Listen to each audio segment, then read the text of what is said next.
சீதன். அன்புக்குரியவர்களே, நன்றாக புரிந்து கொள்ளுங்கள். இந்த பெண்களை வச்சு இது தந்தா கல்யாணம், இது தந்தா இது என்று நீங்க இந்த அநியாயத்துல கை வச்சா வல்லாஹி பரக்கத் உங்க வீட்டுக்கு வராது, அதாவது வரும். புரிந்து கொள்ளுங்கள். அந்த ஏழை பெண்களிடம், அந்த குமரி பெண்களிடம் விலை பேசாதீர்கள். இது ரசூலுல்லாஹ்வுடைய உம்மத். இந்த உம்மத்தின் அநியாயத்தை செய்யக்கூடாது. நீங்க ஒரு ஆம்பளை திருமணம் முடிக்கிற நேரம் பல சகோதரனுக்கு சொன்னார்கள், அவர் திருமணம் முடிக்கிற நேரம் சீதனம் வானம் என்று சொன்னார். அது இல்ல மகர் கொடுத்து முடிப்பண்டா, உங்க ஆண்மையை செக் பண்ணணும் என்று சொன்னீங்களா? அல்லாஹ்வுடைய நல்லடியார்களே, இந்த கேவலமான பேச்சு பேசக்கூடாது. அன்பு சகோதரர்களே, நம்ம வியாபாரத்தை ஹலால் பார்க்கிறோம், ஹராம் பார்க்கிறோம், எல்லாத்திலும் ஹலால் பார்க்கிறோம். அநியாயம் இது பிக் பாக்கெட், இது பிக் பாக்கெட். கடையில போய் ஒரு பால் மாவு வாங்கினா சல்லி கொடுத்து வாங்கணும். பால் மாவை எடுத்து சல்லியும் தாண்ட அநியாயம். ரசூலுல்லாஹ்வுடைய வசியத் என்னது? ஸ்தௌசு பின்னிசாஇ கைரா, பெண்களோட நலவாக நடந்து கொள்ளுங்கள் என் வசியத் என்றார். அன்பு சகோதரர்களே, ரசூலுல்லாஹ்வுடைய வசியத். குமரி பெண்கள் தேங்குகிறார்கள். 40 வயசு கன்னி குமரிகள் இந்த உம்மத்தில் இருக்கிறார்கள். ரசூலுல்லாஹ்வுடைய உம்மத்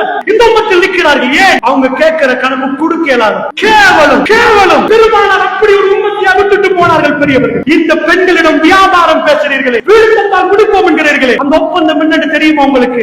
நஃபகா. இந்த புள்ளைய அவங்க வாப்பா எப்படி பார்த்தாரோ, நான் இருக்கிற இடத்துல ஊடு கொடுத்து, நான் சாப்பிடுற சாப்பாடு அவங்க கொடுத்து, எனக்கும் அவங்களுக்கும் கிடைக்கிற பிள்ளைகளுக்கு நான் செலவழிக்க போறேன். நஃபகா.